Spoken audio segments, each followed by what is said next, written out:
Hi friends, అందరు బాగున్నారండి? నేనైతే బాగున్నానండి. ఈరోజైతే మనము ఏలక్కాయ పచ్చడి ఎలా తయారు చేసుకున్నామో చూద్దామండి. కావాల్సిన పదార్థాలు: మిరపకాయలు అయితే ఒలిచిపెట్టుకున్నానండి. చింతపండు అయితే కొంచెం అండి, లైట్గా నేను ఉడకబెట్టి పక్కన పెట్టుకున్నానండి.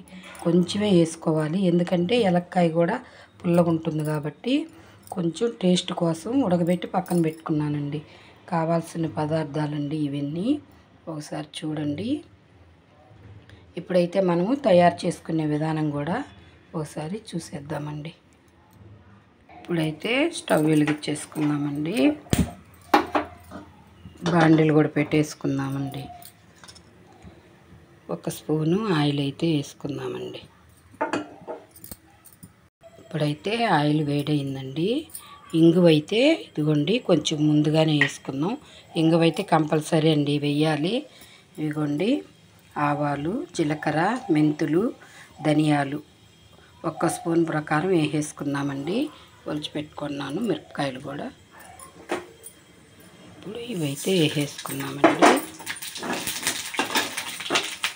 ఇప్పుడు మిరపకాయలు కూడా వేసేసుకున్నామండి. ఇప్పుడైతే పచ్చెనగపప్పు, మినప్పప్పు, తెల్ల నువ్వులండి, ఈ 3 కూడా వేసేసుకున్నామండి. ఇప్పుడైతే తెల్లగడ్డ కూడా వేసేసుకున్నామండి.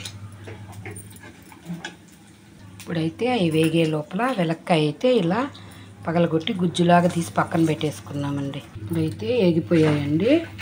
స్టవ్ అయితే కట్టేసుకున్నామండి. ఇప్పుడైతే మిక్సీకి వేసేసుకున్నానండి. ఇదిగోండి తగినంత ఉప్పు అయితే వేసుకుందామండి. ఇప్పుడైతే మిక్సీ పట్టేసుకుందామండి. ఇప్పుడు ఏలక్కాయ కొట్టి పెట్టుకున్నాం కదండి, ఏలక్కాయ గుజ్జు కొంచెం టేస్ట్ కోసం అండి. చింతపండు కొన్ని వేడి చేసుకున్నాం కదండి, ఆ చింతపండు ఉడకబెట్టుకున్న వాటర్ కూడా దానిలో పోసేసుకొని మళ్ళీ కొంచెం ఇప్పుడైతే మిక్సీ పట్టేసుకుందామండి. ఇప్పుడు దాన్ని పోపు పెట్టేసుకుందామండి. ఇప్పుడైతే మళ్ళీ బాండిల్ పెట్టేసుకొని స్టవ్ వెలిగించుకుందామండి. 2 స్పూన్ల ఆయిల్ అయితే వేసేసుకుందామండి. నూనె వేడైందండి. చిటికెడు ఆవాలు వేసేసుకుందామండి. జీలకర్ర కూడా చిటికెడు వేసేసుకుందామండి. ఇప్పుడైతే 1 స్పూన్ పచ్చెనగపప్పు, మినపప్పు కూడా వేసేసుకుందామండి. 4 ఎండుమిరపకాయలు కూడా వేసేసుకుందాము. కొంచెం కరివేపాకు కూడా వేసేసుకుందామండి. కొంచెం చిటికెడు పసుపు కూడా వేసేసుకుందామండి.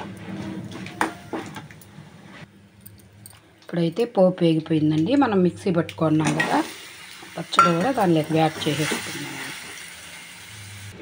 కొంచెం వేడి చేసుకుందామండి, చాలు. ఇప్పుడైతే పచ్చడి కూడా వేగిపోయిందండి. ఎలగపండు పచ్చడి చాలా బాగుంటుంది. మనం ఇంకా స్టవ్ కూడా కట్టేసుకుందామండి. ఇప్పుడు వేరే బౌల్లో ఇది వేసుకుందామండి. చూడండి ఫ్రెండ్స్, ఏలక్కాయ పచ్చడి అయితే రెడీ అయిపోయిందండి. నేను ఎలా చేశానో మీరు చూశారు కదా. మీరు కూడా ఒకసారి మళ్ళీ చేసి చూడండి. ఎలా ఉందో నాకు కామెంట్ పెట్టండి. నాకు ఒక లైక్ కూడా కొట్టండి ఫ్రెండ్స్. నా ఛానల్ని కూడా మీరు సబ్స్క్రైబ్ చేసుకోండి. టేస్ట్ ఎలా ఉందో నాకు కామెంట్ మాత్రం కంపల్సరీగా పెట్టండి ఫ్రెండ్స్. ఏలక్కాయ పచ్చడి ఫ్రెండ్స్. సరే మరి ఉంటానండి. Thank you friend. ఈ పచ్చడి అయితే ఆరోగ్యానికి చాలా మంచిదండి. షుగర్ ఉన్న వాళ్ళు కూడా తినొచ్చండి, చాలా మంచిది. Thank you friends. మరి ఉంటానండి.